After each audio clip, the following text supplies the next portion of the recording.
todos. A turma da saúde, para nós é uma alegria muito grande ver cada um de vocês aqui. A segunda palestra, conscientização, essa aqui o amarelo, fizemos um ano passado, e agora a segunda. O psicólogo Cláudio, a esposa Luciana, vai estar fazendo uma palestra aqui. Eu espero que seja bem proveitoso para cada um de nós. E nós possamos sair daqui mais, eu digo assim, mais renovado, com mais informações para cada um de nós, tá bom? Espero que cada um de vocês aproveite. Tem mais pessoas chegando aí, mas para a gente não atrasar, não se estender muito depois do horário, a gente vai estar começando já, tá bom?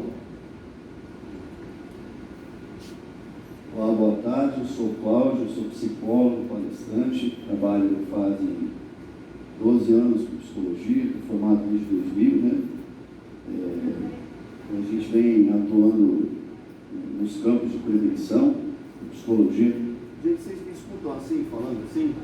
Todo mundo aí, dá para escutar? Não dá. Eu preferia falar sem o microfone, que eu falo melhor, senão eu me atrapalho para ler e explicar. Olha, primeiro eu quero agradecer a Deus, que Deus abençoe todos vocês.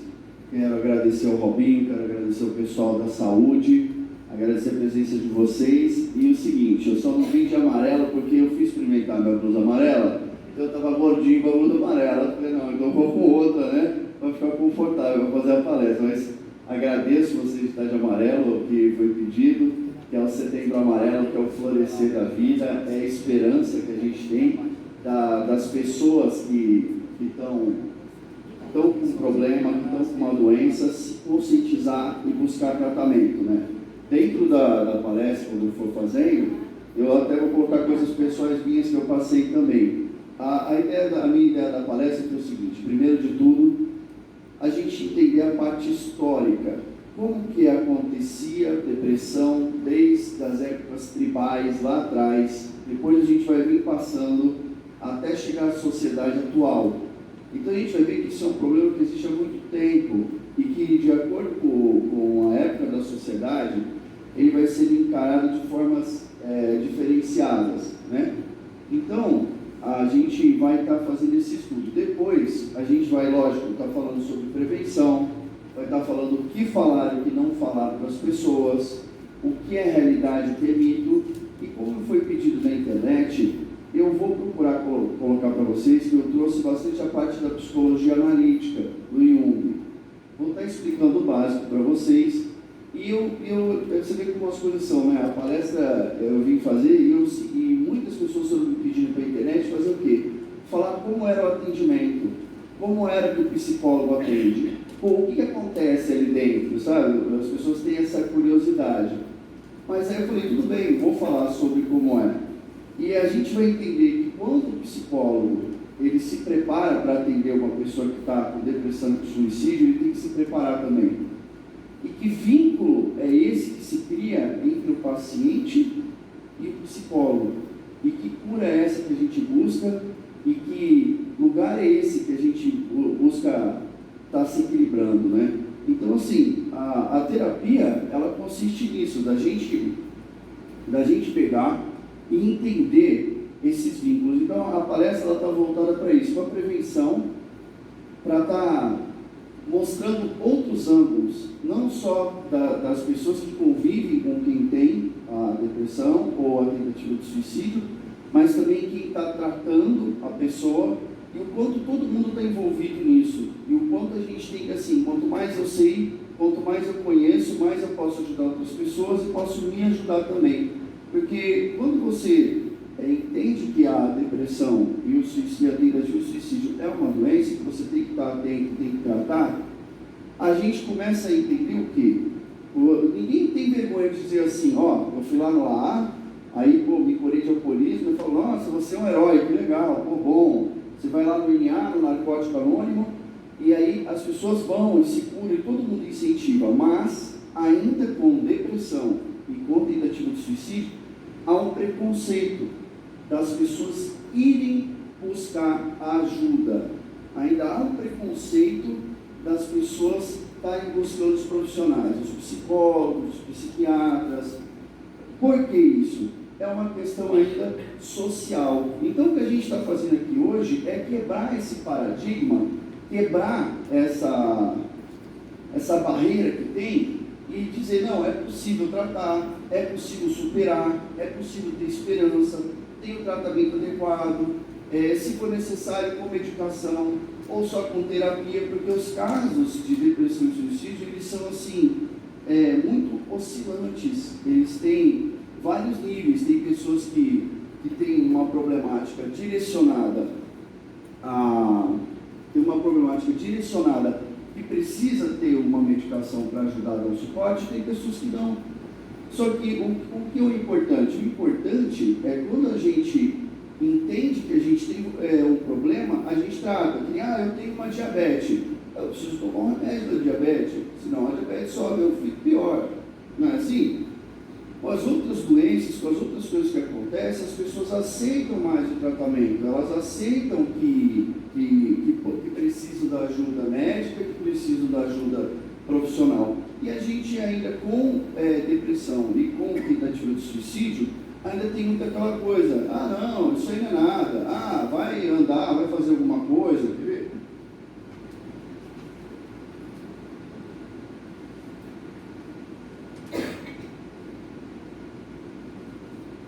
Tem alguns sinais, se colocar os sinais de alerta, por favor, prevenção e cuidados, né? Eu vou começar aqui por prevenção e cuidados. Alguns sinais de alerta que a gente tem quando as pessoas realmente estão com depressão.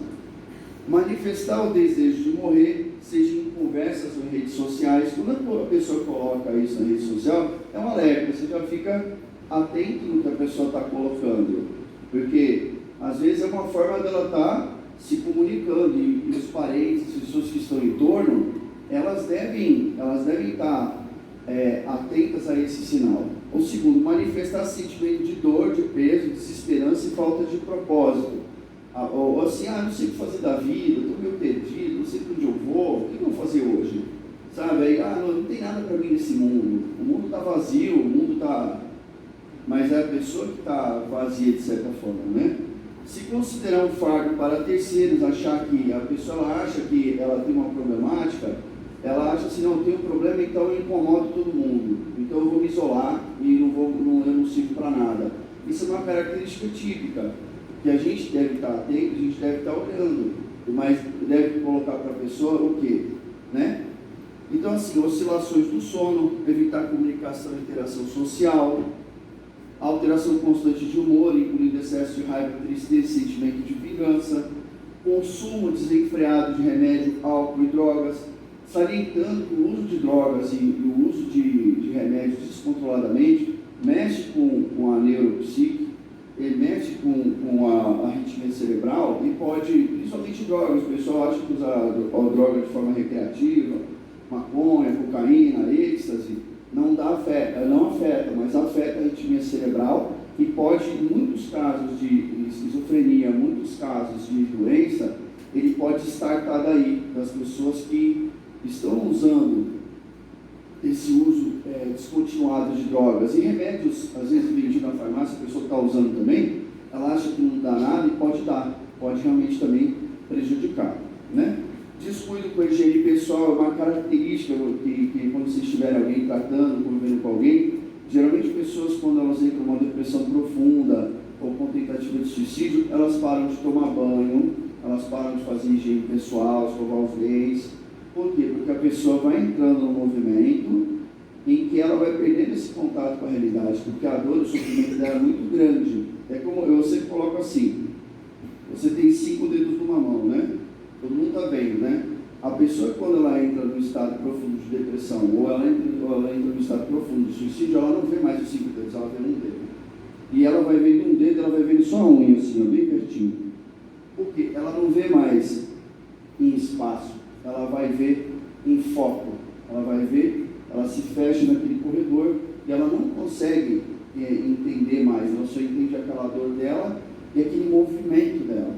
Então é importante a gente estar falando isso para a gente entender que mecanismo é esse que acontece com a pessoa que a gente está lidando, para a gente poder ajudar e não falar certas coisas que eu vou falar aqui, que eu falo para as pessoas que têm a problemática, que é super errado de dizer, porque não está vendo não está vendo essa característica do que a pessoa está passando, né? Porque às vezes as pessoas que estão em torno, estão em volta, elas não sentem, então elas não sabem o que a outra pessoa está passando, não se coloca no lugar e não tem essa informação para lidar, né? Ganho ou perda de peso em demasia, queda regressão significativa do desempenho nas atividades diárias. Geralmente a pessoa fica com dor, ela não consegue varrer a casa, ela não consegue tomar banho, ela não consegue fazer comida direito, ela não tem vontade de nada, ela sente dor, ela sente sono. São coisas que vão atrapalhando os propósitos, os objetivos diários da pessoa. O que você não deve fazer? O que nós, como vamos lidar com essas pessoas, o que a gente deve e não deve fazer? Falar para a pessoa assim: olha, isso é falta de Deus, né? É uma coisa comum que as pessoas colocam, mas aí a gente coloca assim: há pastores que têm problemas psicológicos, há xamãs que têm problemas psicológicos, há pessoas que têm problemas psicológicos. Então, não é só falta de Deus, mas a gente vai ver mais para frente, na questão do religare, quando Jung vai falar da integração, e acreditar em Deus, acreditar no divino é importante no tratamento também. Mas o que a gente não deve fazer, não deve dizer isso para a pessoa: olha, isso é falta de Deus. Porque, em vez de você ajudar ela, você colocar ela próxima de algo que ela acredita que pode salvar, curar, libertar ou colocar ela para frente, você tira ela dessa presença, porque você está dizendo que ela está com falta de algo e às vezes não é aquilo. Então, por isso que é importante fazer um diagnóstico e prestar atenção no que está sendo dito. Outra coisa que não é para ser dita: você tem tudo e não valoriza nada, você é egoísta. Então chega para a pessoa e fala assim: olha, você é egoísta, tem tudo, você não tem que estar passando por isso.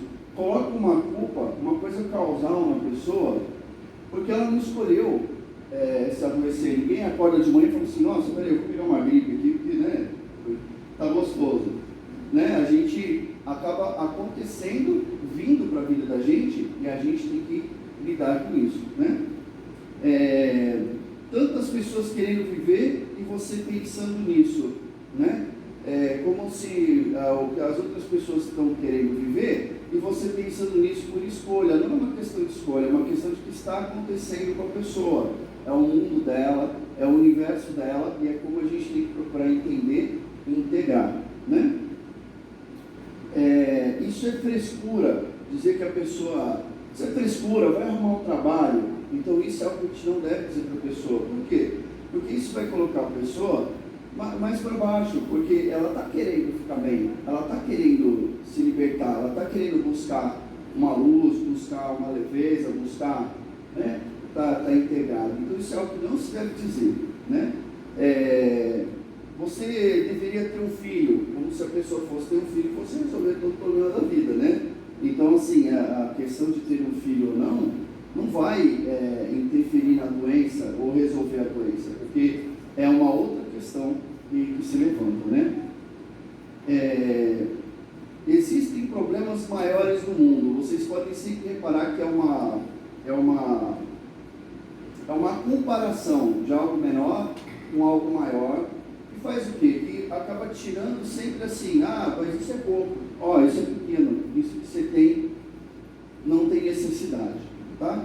Aí assim, o que a gente pode fazer? Vamos lá, a gente falou como acontece, né? Que é os sinais de alerta.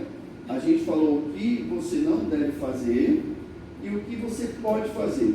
O que a gente pode fazer pelas pessoas, né, que estão com essa problemática, que estão convivendo com a gente? Primeiro de tudo, fazer uma boa escuta. Por que fazer uma boa escuta?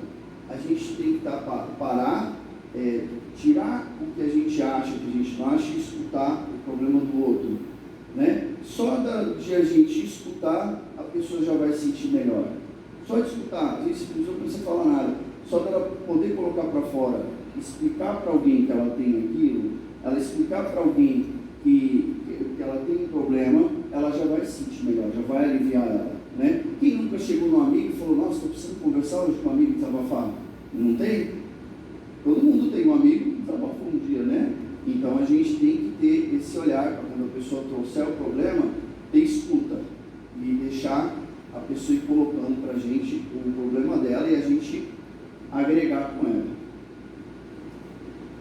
Mandar mensagem de bom dia, de de boa noite, desejando o bem. É positivo para a pessoa se sentir amada, se sentir querida, se sentir com alguém próximo dela. É necessário ter pessoas que têm amor por ela e que está próximo dela, colocando esse contato que é importante. Não, tem pessoas também que a gente tem que dar abraços, chegar próximo, tocar. Por quê? Porque essas pessoas, quando a gente vai estar com o abraço e tocar essas pessoas, a gente vai acabar colocando o quê? A gente vai acabar colocando um amor nesse contato, nesse abraço, porque às vezes a pessoa se sente mal e ela não quer mais ser abraçada, ela não quer mais ter contato, ela se isola. Então, quando a gente vai ter esse contato com as pessoas, é importante demais, né? Ter um sorriso, ter uma alegria, ter um contato, ter um abraço. Então agora nós vamos entrar na parte histórica.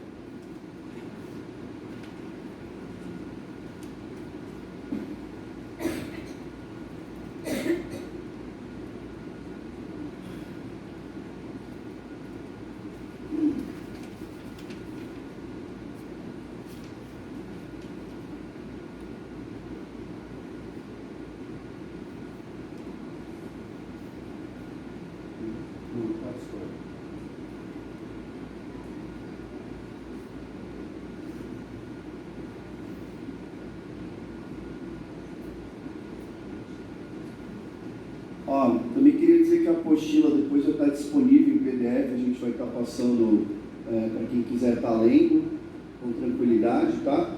Eu vou estar passando a apostila para vocês com as referências bibliográficas e tudo mais. Vamos lá. Parte histórica. Vamos entender quando começa isso, desde lá de trás e quando acontecia, como os povos antigos, como os povos primitivos, como as tribos lidavam com isso, né? Existência de um medo da volta dos mortos para causar mal aos vivos, focado principalmente em morte do suicídio. O que acontecia? A pessoa estava lá na tribo, ela morria, quando ela se suicidava e acontecia isso, as tribos lidavam de que forma disso? Elas ficavam preocupadas. Nós vamos ver que toda a parte histórica, né, de morte por suicídio, eles tinham uma preocupação. Por quê? Porque era algo que saía do padrão normal. Só que naquele tempo eles não tinham a cultura que a gente tem hoje e a consciência que a gente tem hoje.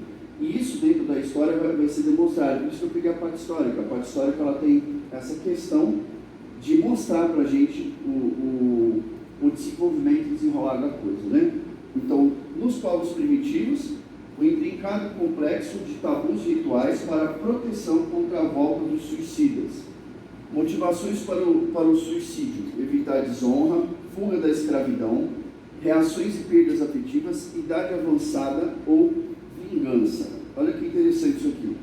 As motivações para o suicídio, geralmente, elas vêm de evitar a desonra. Pessoal, olha, eu perdi tudo, olha, eu estou pobre, olha, eu estou com um problema tal. Então, o que acontece? Quando a pessoa ela quer evitar essa desonra, ela acredita, ela entra numa fantasia de que ela vai fugir, vai resolver o problema se suicidando. Tá? Isso é muito comum e recorrente desde lá de trás. O fuga da escravidão. A gente ouve muitos processos dentro da humanidade em que povos escravizavam povos. Os espanhóis, vão falar daqui a pouco, quando eles pegavam e escravizaram os índios começaram a fugir e se suicidar em massa, para não ser escravos. Olha que interessante. Aí, só houve um meio dos espanhóis deterem isso. Eles pegaram e falaram assim, para os próprios índios: se vocês se matarem, a gente se mata para ir atrás de vocês, vai tirar um castigo pior lá. Aí eles pararam. Entendeu? Porque eles acreditavam naquela questão histórica de que eles iam conseguir fugir do problema. E aí, quando os espanhóis falaram para ele: não, olha, se você matar, eu vou atrás de você. Aí eles pararam com isso, né? Que a gente tem que entender, quando está nessa parte histórica mais atrás, que os povos eles tinham outra cultura, outra educação. Hoje a gente vai para a escola, a gente estuda, a gente tem acesso, né, a muita coisa, né? Todo mundo aí tem celular, né? Internet, a gente está aqui trocando, não existia nada disso. Então, a forma mágica de lidar com isso, a forma simbólica que eles lidavam com isso era uma forma instintiva, primitiva, que acontecia dentro daqueles processos que a gente está tentando entender, né? Nos casos de vingança, acreditava-se que o suicida voltaria para se vingar de um inimigo ou da sua família, dentro de alguns costumes e tribos portugueses, se forçava o inimigo a se matar, da mesma forma que o suicida, numa forma de compensação para aplicar contenda. Então, assim, o cara brigava com o outro, uma família lá brigava com outra, e eles brigavam, e o cara criava tanto ódio, às vezes, do outro, que não conseguia fazer mal, que ele se suicidava. E aí o que acontecia? Dentro disso, ele acreditava que era um pensamento mágico, de que, assim, se eu me suicidar por ódio de outra pessoa, eu vou causar um mal para ela. E aí eu me suicidando, eu ataco ela, eu agrido ela. Mas isso quem garante isso? Não existe uma garantia, só existe essa ideia, que era uma ideia recorrente daquele tempo. Né? Tem até um seriado chamado Roma, não sei se vocês já assistiram. Tem uma parte em que duas mulheres se odiam muito, e era uma constante na cultura greco-romana também, essa prática de se suicidar achando que era um sacrifício para atingir o inimigo, né?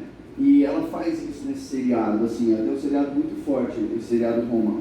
Mas a gente, como estudo histórico, a gente entende que isso é um pensamento mágico, é um pensamento antigo, que não tem uma construção real. É apenas algo que era do momento da época, um pensamento recorrente da época, coletivo da época.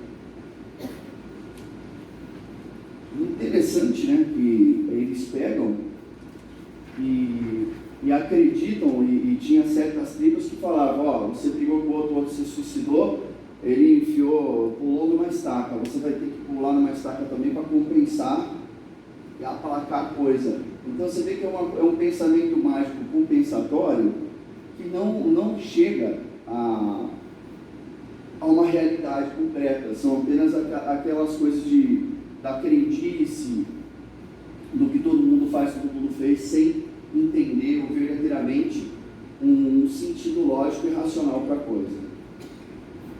Também existia uma outra forma de suicídio, olha que interessante, principalmente nas comunidades vikings e também em algumas comunidades islâmicas, que era o quê?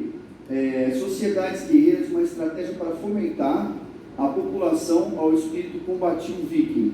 Morte em batalha representava honra e qualificação para entrar no paraíso. O suicídio para Odin, deus das guerras, conhecido como o Senhor das Forcas.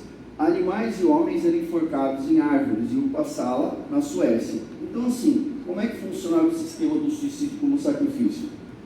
Alguns povos, como os vikings, alguns povos como tem ainda incentivam o harakiri japonês, ou os homens bomba que a gente vê hoje, né? Que são o pessoal aí, eles colocam que o suicídio vai trazer uma recompensa. E com isso é uma estratégia para fomentar a população do espírito combativo. Então você imagina, os romanos chegaram lá, estavam invadindo a Península Ibérica. Qual foi o maior problema dos romanos quando eles encontraram? Eles encontraram os berserkers, eles encontraram esse pessoal aqui do Odin, que tomava umas beberagens mágicas, os caras não sentiam dor, e eles iam para cima acreditando que iam ganhar o paraíso. Então, Roma ficou brigando com os caras lá um tempo, porque o cara perdia um braço, o cara ia continuar lutando, entendeu? Quando não esquartejasse o cara do Odin, ele não parava. Então, assim, a parte histórica mostra que, às vezes, houve incentivos a esse tipo de conduta, e é um incentivo ao suicídio, como os japoneses incentivaram na Segunda Guerra o pessoal a colocar os homens bomba dos aviões, eles vinham e se jogavam em cima de um navio inteiro com um monte de bomba, e ele acreditava que ele estava fazendo aquilo pelo país, né? Então isso faz parte da história, isso acontecia. Então a gente está fazendo esse entendimento. Vocês percebem que nas tribos antigas eles só tinham uma preocupação, eles às vezes enterravam a pessoa fora o mito do vampiro também está um pouco ligado com isso, a questão de enterrar a pessoa debaixo o rosto para baixo, ou fora do cemitério de todo mundo, quando tinha uma morte muito simples, eles acreditavam que viria um espírito de vingança. Então essas lendas vão nascendo dessas comunidades primitivas. Na questão do Odin também, de colocar um sacrifício, né, sempre enforcado. Vocês percebam aí a questão do enforcamento ligado ao sacrifício.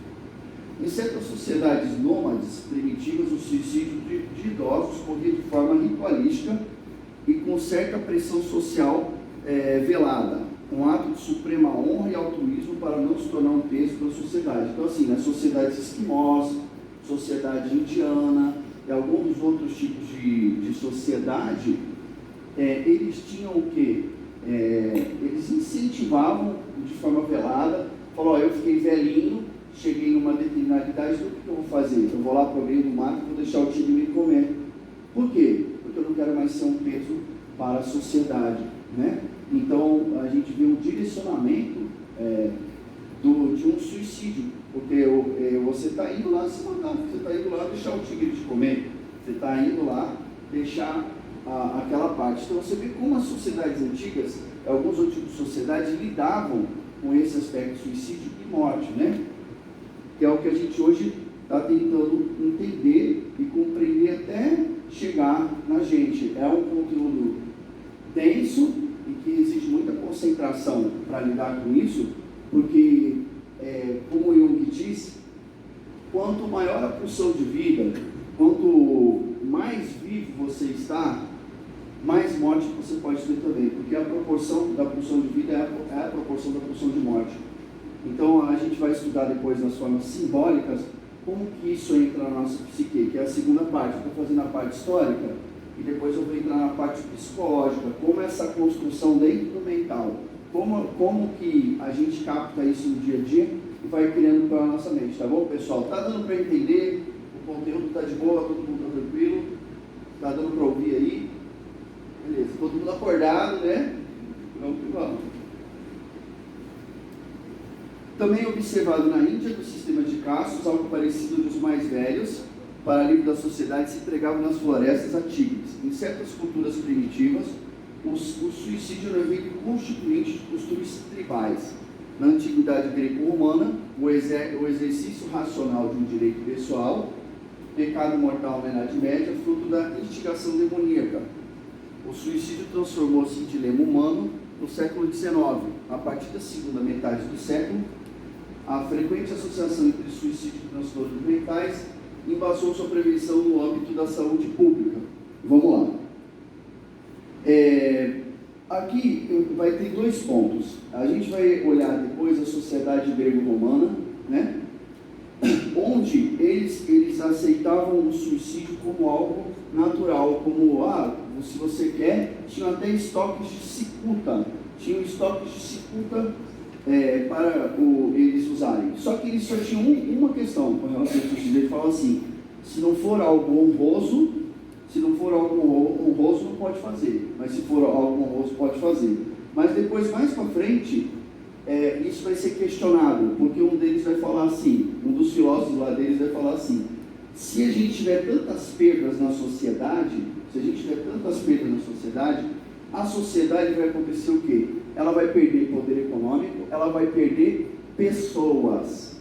Olha a importância disso. Esse pensador, ele percebeu que com aquela onda, quando se liberou aquele suicídio em massa, ele percebeu o quê? Que a perda que as pessoas iam fazer na sociedade, ia haver um buraco que não tinha como compensar financeiramente e não tinha como compensar. Então, o que a gente percebe?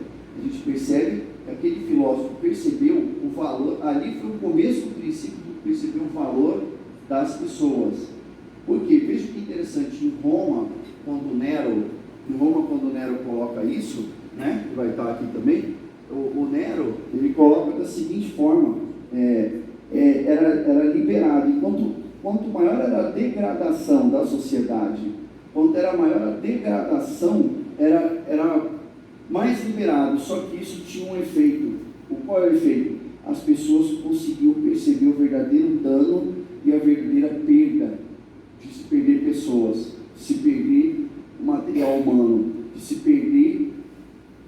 Isso isso que era a coisa mais rica da sociedade. Isso é muito interessante, né?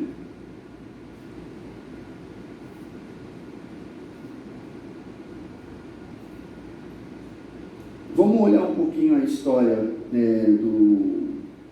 da conquista espanhola do mundo. É um genocídio deliberado, teve a colaboração dos próprios habitantes nativos. O tratamento que recebia na mão dos espanhóis era de forma cruel, que os índios matavam aos milhares para não ter de passar por aquilo. No final, os espanhóis, confrontados com uma constrangedora escassez de mão de obra, deram fim ao pedido de suicídio, convencendo os índios que eles próprios também iriam se matar só para persegui-los no outro mundo com crueldade muito piores. A história do suicídio no Brasil é relacionada ao período de escravidão. Acontecia de forma passiva, né? Os escravos eles se recusavam a comer, eles geralmente não utilizavam métodos muito agressivos para suicidar, nem se enforcar, nem se envenenar, né? E de alimentos, com a crença do retorno espiritual para a África, mas também havia um caso de envenenamento e enforcamento. Então, assim, os africanos acreditavam assim: eu vou parar de comer, eu vou entrar num modo que eu não vou mais viver e eu vou voltar para a África, eu vou voltar para o meu país. Mas, assim, o interessante é a gente pensar nos dias de hoje, não há garantia nenhuma disso. Você vê que são sociedades e culturas primitivas que têm ideias mágicas de uma volta, de uma libertação, de algo que não está totalmente direcionado e relacionado a isso. Vamos lá. Para os gregos era tolerante o suicídio aceitável, desde que houvesse nobreza de espírito e respeito aos deuses. A prática se contrapunha dos primitivos, chegando ao ponto do Estado legitimar o suicídio, dando autorização para o mesmo. Em Atenas, segundo o Líbano, os magistrados mantinham estoque de cicuta, um veneno mortal. No livro Fédon, escrito por Platão e Sócrates, nos minutos que antecedem a morte, transmite seus discípulos o que seu ver impediria o ato de se matar. O que idealizou seriam utilizados mais tarde, tanto pela Igreja quanto pelo Estado, com razões de proibição do ato suicida. Sócrates, ao mesmo tempo que repudiou o suicídio, fez. Na verdade, assim, o Sócrates repudiava o suicídio quando ele tomou a cicuta. Mas veja, o Sócrates repudiou o suicídio, mas ele o fez como forma de protesto para deixar isso implantado na cultura, para que as pessoas lembrassem dele e lembrassem do ato dele para não fazer. E anos mais tarde, isso, a própria Igreja Católica e próprias outras correntes vão usar o ato de Sócrates. Aristóteles classificou uma ofensa contra o Estado, olha lá, um ato de responsabilidade social. Para ele, ao se matar um cidadão útil, enfraquecia o Estado. A maior preocupação dele era como o Estado...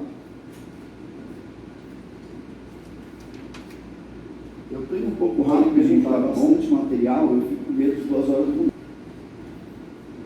Tanto é que quando ele vai falar aqui que os suicídios eram proibidos para os escravos, os soldados e os criminosos, só podia se suicidar por cicuta os governantes, né? Que eles achavam que estavam fazendo uma causa nobre, né? Eu ia fazer uma brincadeira com os nossos governantes, mas melhor não, né? Na época de Nero, a degradação de Roma, moral e intelectual, né? Mas se algum deles, né, realmente fizesse, alguns seriam um alívio para a gente, né? De tão ruins que eles são, mas ainda bem que a gente não pode apoiar essas ideias, mas é só para brincar, né, gente? Na época de Nero, a degradação de Roma moral e intelectual era altíssima. E com essa perda da valorização humana, o estoicismo poderia ser considerado uma filosofia do desespero, diante da sordidez assassina de Roma.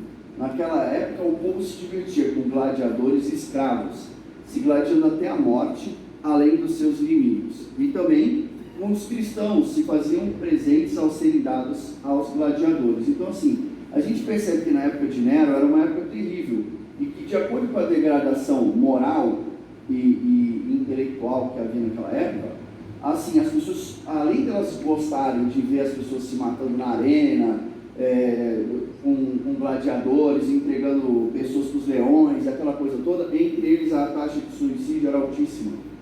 Por quê? Porque essa valorização da vida estava caminhando no movimento contrário. Vamos lá. Vamos entrar agora na Europa, na Idade Média. mudanças das leis e costumes de enterrar o cadáver separado do cemitério das pessoas comuns. Foi adquirido, além de cortarem as mãos entrando separadamente, havia uma prática de jogá-lo em barris dentro de rios. Então a gente percebe que quando havia a prática de suicídio na Idade Média, as pessoas lidavam com isso assim: pô, vamos enterrar ele num outro cemitério, vamos cortar as mãos, vamos separar. Isso já era de alguma forma inconsciente, algo que quando havia acontecido no concreto, eles não estavam sabendo lidar. Então eles usavam, a gente percebe, né, que pela camada coletiva, eles estavam, de alguma forma, tentando elaborar e resolver isso. Exorcismo, castigo e dissuasão, né? O peito do cadáver era transficado por uma estaca e uma pedra era colocada sobre o seu rosto. A estaca e a pedra serviam para garantir que o morto não voltaria para assustar os vivos. A punição na forca de cabeça para baixo indicava que o suicídio cometera um crime capital. A cruz formada pela interseção das ruas ou estradas era um símbolo capaz de dispersar a energia maléfica. Olha lá, de novo, a gente tem uma ideia fantasiosa de que realizando esse tipo de ato, colocando eles num lugar, ou colocando de cabeça para baixo, ou colocando uma pedra no peito, ou estacando, estaria exorcizando, estaria magicamente resolvendo o problema. Você percebe, de novo, nas épocas primitivas e medievais, não conseguia-se ter um contato direto com essa consciência de resolver o problema. Então você percebe que sempre tem esse comportamento desde lá de trás mágico, ele acaba meio que se repetindo de novo. A exposição do cadáver, muitas vezes nu, também era uma forma de coibir a onda de suicídio, sob a forma de martírio cristão. Nessas práticas havia, portanto, uma combinação de exorcismo, castigo e dissuasão.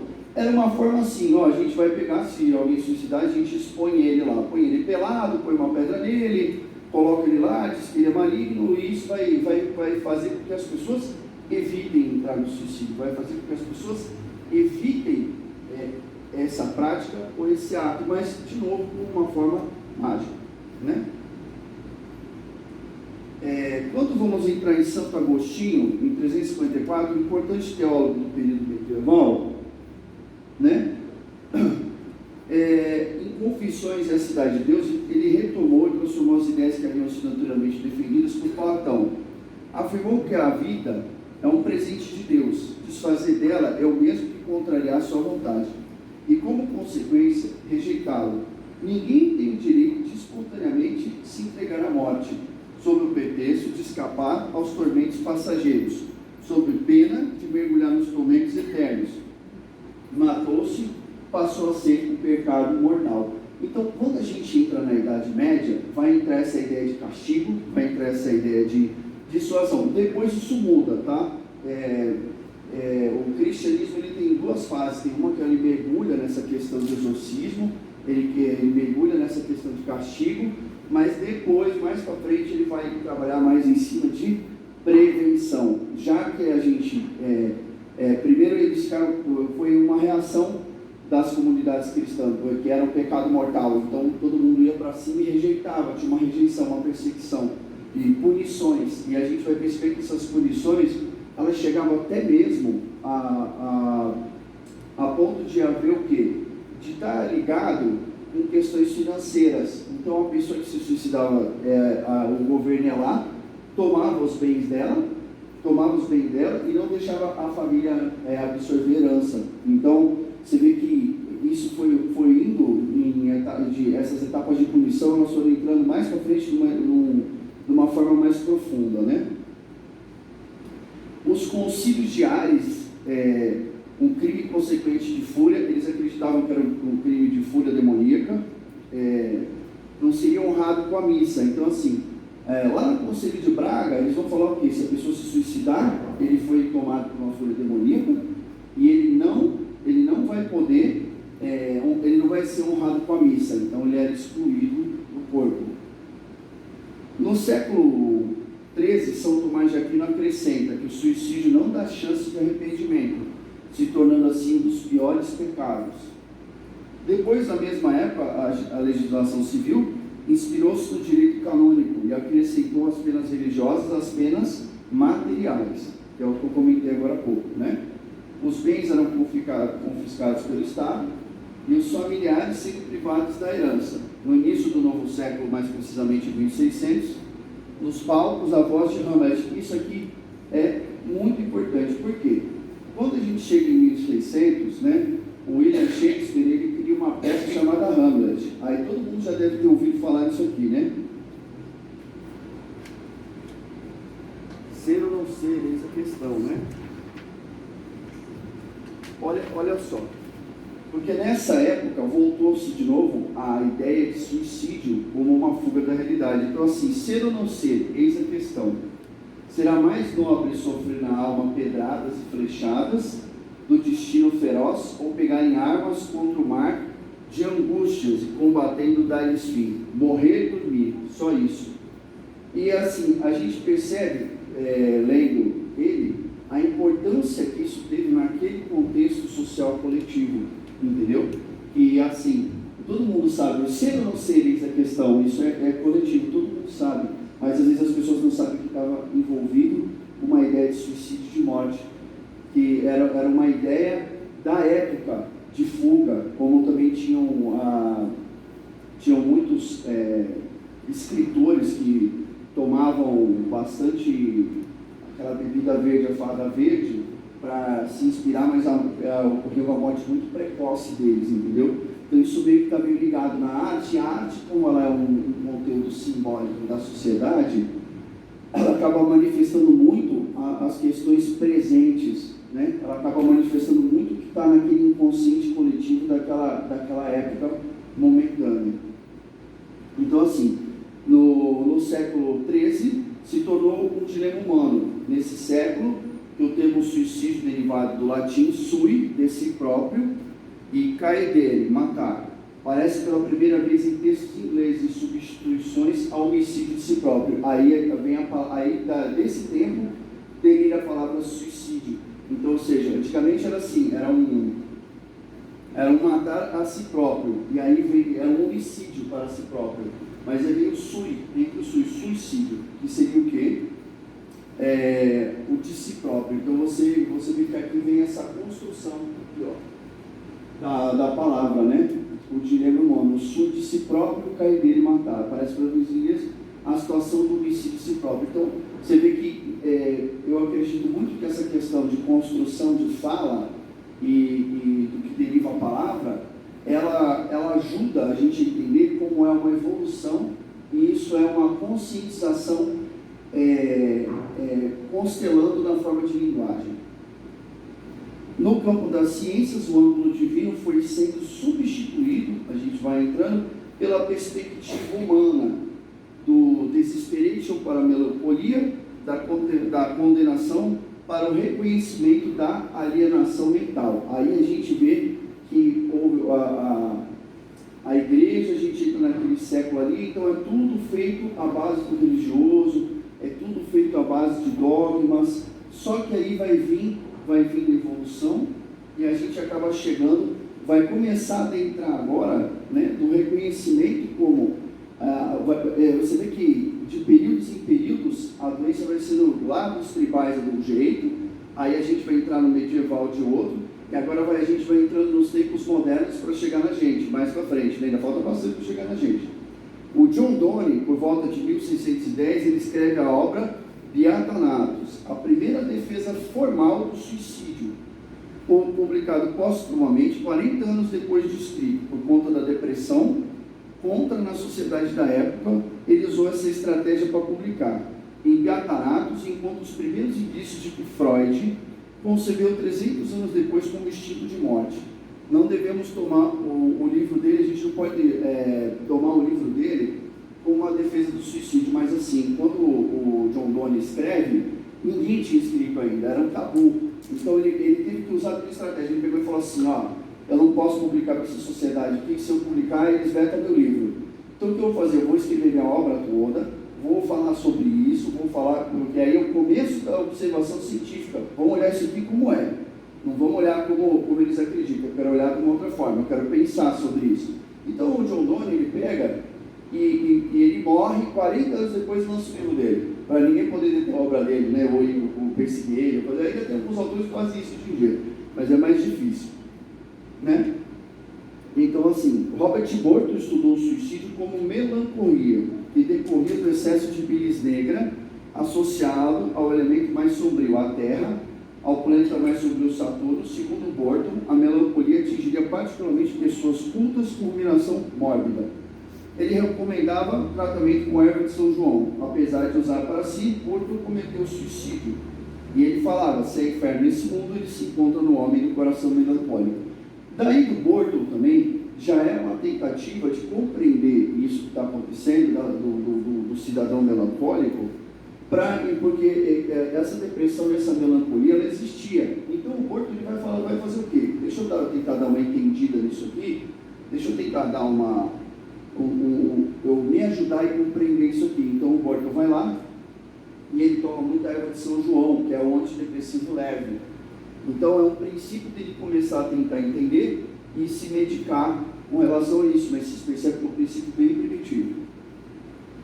Já na obra de Goethe, ele apresenta dois suicídios famosos, de Werther, um suicídio romântico, e de Fausto, um suicídio filosófico. O escrito em 1774, Os Sofrimentos do Jovem Werther, causou o efeito Werther, que é conhecido até hoje, um efeito potencial, que ocasionou suicídios por imitação ou contágio. Vamos lá. O que são suicídios? Isso é importante salientar, porque a gente tem o Jim Jones, a gente tem o reverendo Moon, a gente tem algumas lideranças, por vezes religiosas ou políticas, que levam pessoas a se suicidarem, né? O John Werther também foi uma pessoa que todo mundo gostava muito dele. Quando ele começou um suicídio, muitos foram com ele. Hoje a gente tem essa brincadeira aí no mundo virtual chamado a baleia azul, ou o desafio do WhatsApp, né? E ele estimula suicídios coletivos. Então, assim, você vê que não é uma novidade.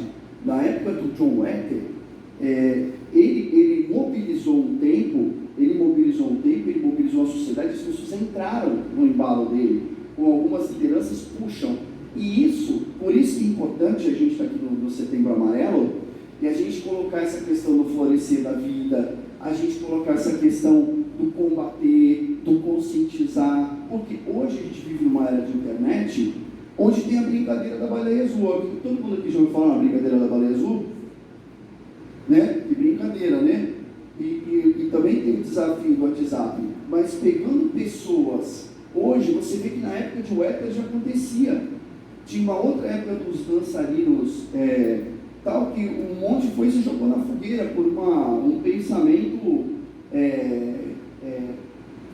social e político da época, e foram assim, umas 30 pessoas que jogaram na fogueira e se suicidaram. Então a gente tem que tomar cuidado com a questão do suicídio, e olha como o Werther hoje ele está ligado na questão da baleia azul. Como a gente tem que fazer essa prevenção e entender que essa coisa de suicídio por contaminação, ela existe, ela pode acontecer, mas se a gente estiver consciente, lúcido do que está acontecendo, a gente pode evitar. No século XIV, na Revolução Industrial, surge a obra O Suicídio de Emile Durkheim, associado o foco do suicídio do indivíduo para a sociedade, da moral para os problemas sociais. Você vê que com o advento da Revolução Industrial, o foco do suicídio ele muda. Por quê? Na Revolução Industrial, o mundo está completamente consciente, o mundo está completamente mudado, o mundo está buscando outras formas de entender, com a mecânica, com o trabalhador, começa a vir as máquinas, a Revolução Industrial, isso muda a forma de encarar do que a gente passou, da história, do religioso, do mítico, do fantasioso. A gente começa a entrar no começo da onde a gente vai chegar. Segundo a obra Suicídio de Emile Durkheim, o Emile Durkheim ele é fundamental. Todo mundo que estuda sociologia, se tiver sociólogos aí, sabe o que eu estou falando, porque o Emile Durkheim ele vai fazer o quê? Ele vai entender a sociedade como um organismo vivo. Então o Emile Durkheim ele vai entender a sociedade como um organismo vivo e ele vai entender a importância que tem o indivíduo dentro da sociedade, fazendo um paralelo com lá atrás, com aquela primeira ideia, que perder pessoas, que perder esse potencial vivo é um dano para a sociedade, entendeu? Então o sociólogo ele vai encarar isso. Não, peraí, a sociedade como um todo não está bem. Então o Emile Durkheim, ele é o primeiro cara a escrever, ele é o pai da sociologia, assim. Para o autor, na Revolução Industrial, a família, o Estado e a Igreja deixaram de funcionar como fatores de integração social e nada foi encontrado para substituí-los. No final do século XIX para o século XX, houve uma progressiva descriminalização do suicídio.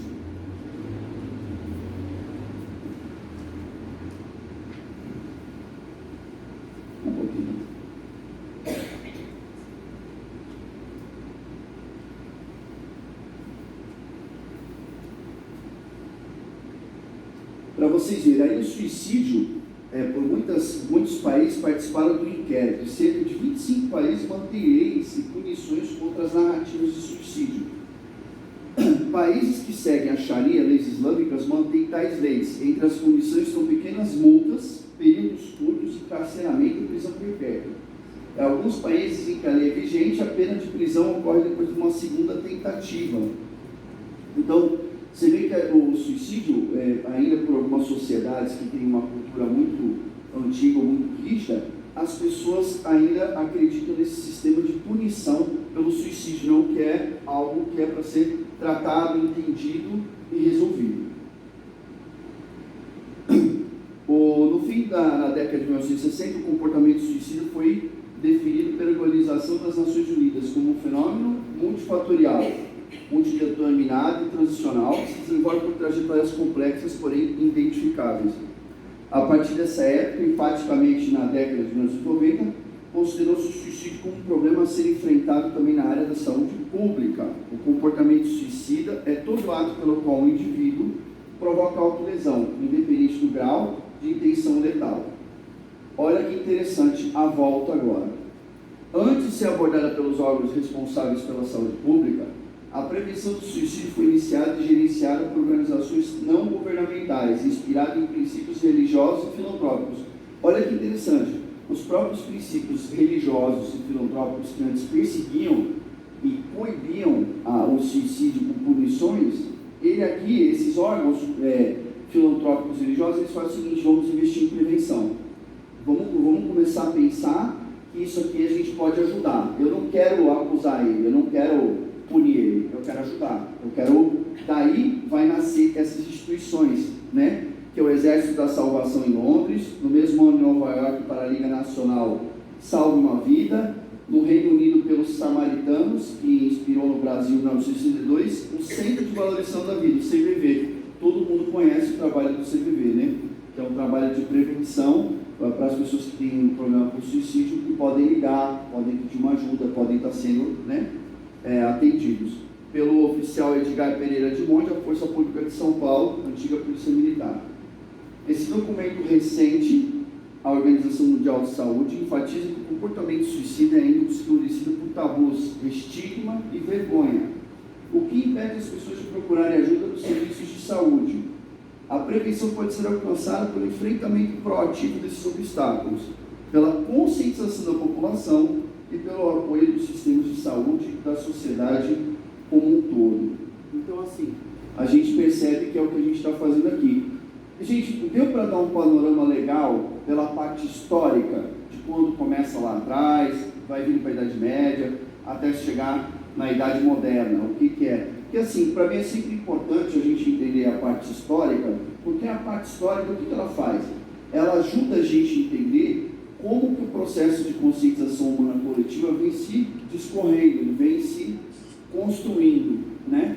E ajuda a entender da onde começou e para onde está indo. Isso por isso que quando eu comecei o trabalho, eu fui buscar a parte histórica. Geralmente eu busco muito as partes históricas, eu busco muito a parte dos autores, né? Eu busco muito a parte dos autores para poder entender quem escreveu, como escreveu, o que pensou, o que idealizou, para conseguir passar a informação para a gente e a gente absorver da forma correta.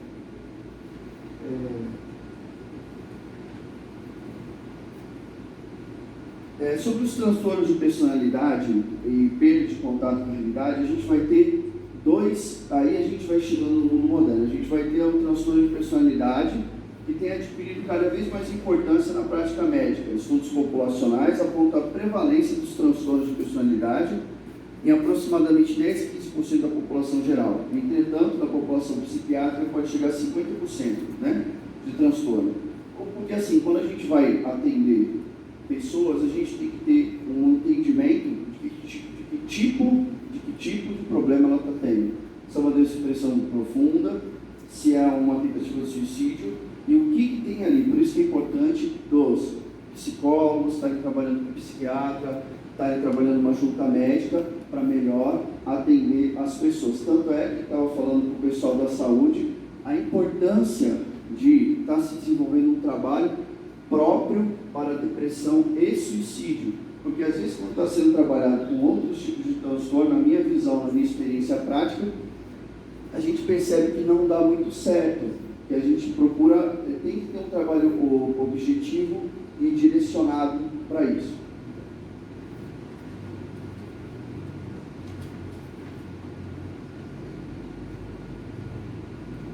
A gente também percebe que, além de apresentar associações com outros transtornos psiquiátricos, como o transtorno de humor e abuso de droga, né?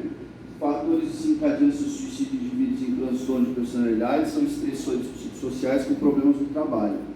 Discórdia familiar ou dificuldade financeira, né? Sempre isso pode ocasionar problemas. Assim, geralmente as pessoas têm algum problema na família, ou o cara está com problema de dinheiro, ou a pessoa perde alguém, né? Eu vou entrar nos casos aqui, um dos casos que eu atendi até, e vou estar explicando como isso acontece, como é o trabalho e como isso acaba trazendo frutos positivos, né?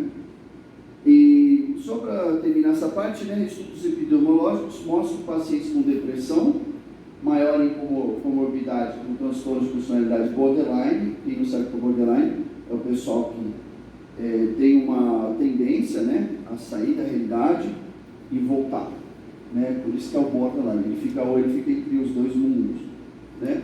Ou também tem o pessoal bipolar, apesar que hoje em dia os diagnósticos estão muito acelerados para dizer, isso aqui é bipolar, isso aqui é borderline, é muito rápido, e às vezes não é. Às vezes a gente tem que ter um cuidado para conseguir ter a sensibilidade de entender o que é uma coisa ou outra para melhor ajudar a pessoa, tá? Agora a gente vai entrar na parte que eu gosto, que é a psicologia analítica. Aí a gente vai poder estar falando da parte de psicologia, que é o que o pessoal me pediu, o que é atender, como funciona o mecanismo psíquico. Eu vou pegar dentro da abordagem que eu trabalho, que é a abordagem junguiana, e vou estar explicando o processo de forma simples e que eu espero que todo mundo consiga entender. Aí eu vou colocar duas frases, uma do Jung e outra do Freud, para a gente começar a pensar, fazer essa reflexão. A despeito das aparências, em contrário, o estabelecimento da ordem e a dissolução que foi estabelecida na realidade estão além do controle humano. O segredo é que apenas o que pode destruir-se a si mesmo está realmente vivo. Então, por que o Jung vai falar assim, que apenas o que realmente está vivo pode destruir, né?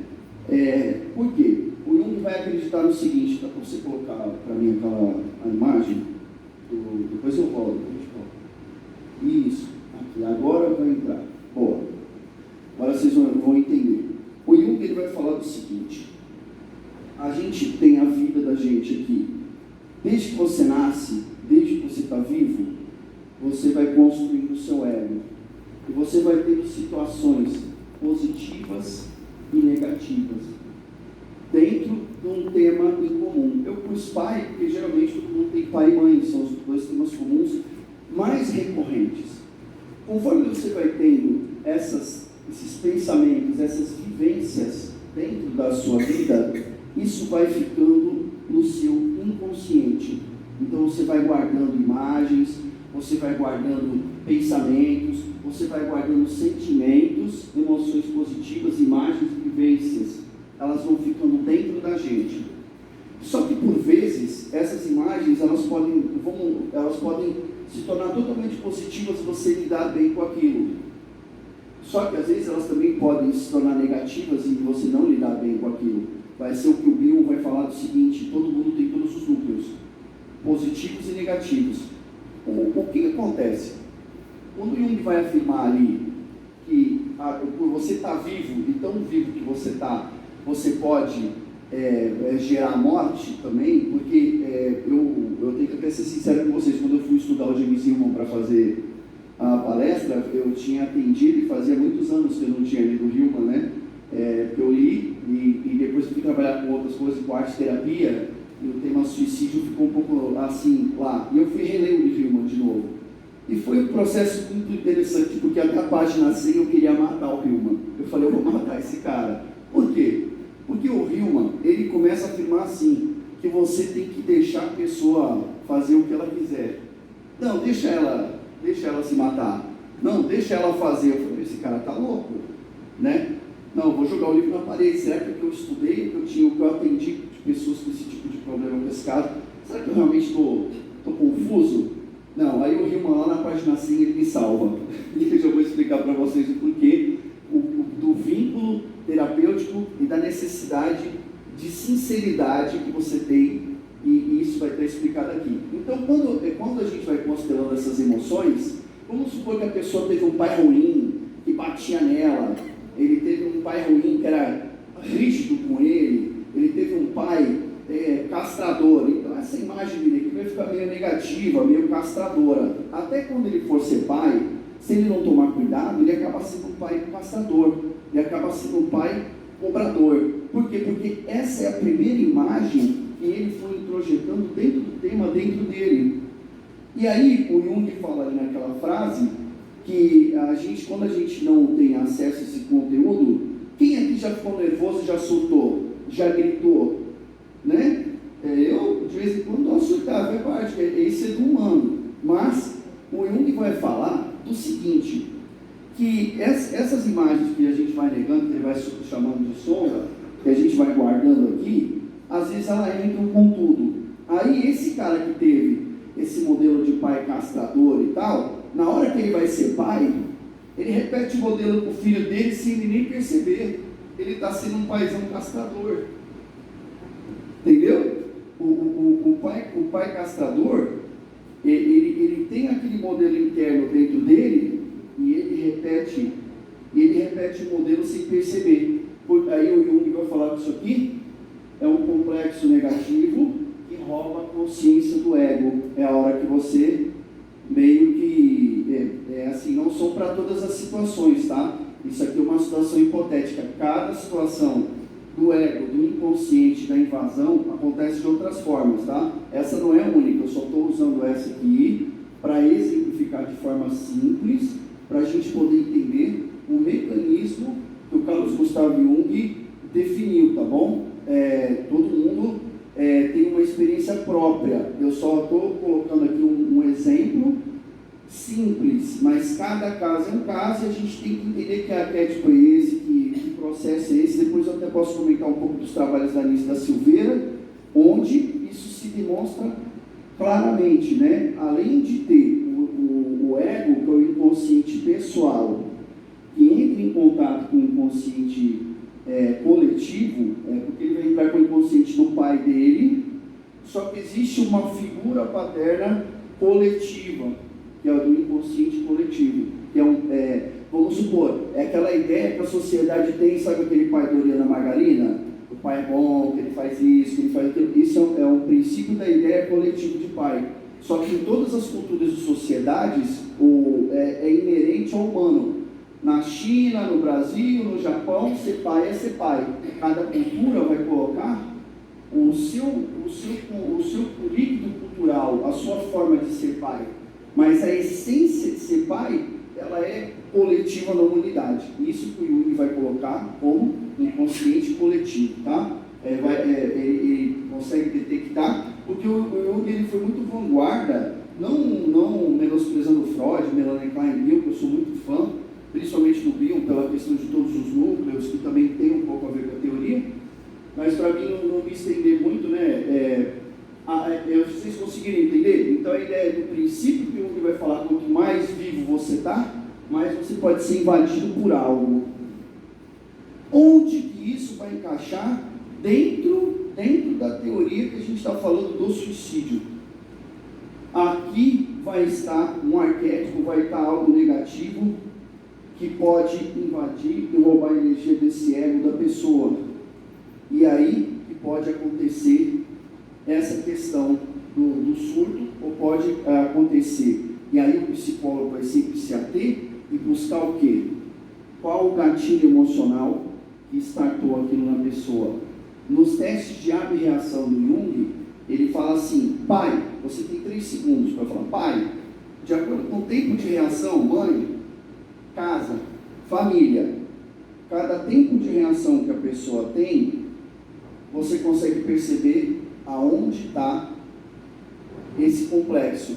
Porque o criador do termo complexo e arquétipo é o próprio Jung, quando ele entra dentro do hospital psiquiátrico e fazendo pesquisas, fazendo tratamentos para ajudar aquelas pessoas, ele percebe esse tempo de aberração. Ele percebe esse tempo e ele cria o termo complexo por causa disso. Sabe quando a gente fala, isso é complexo, né?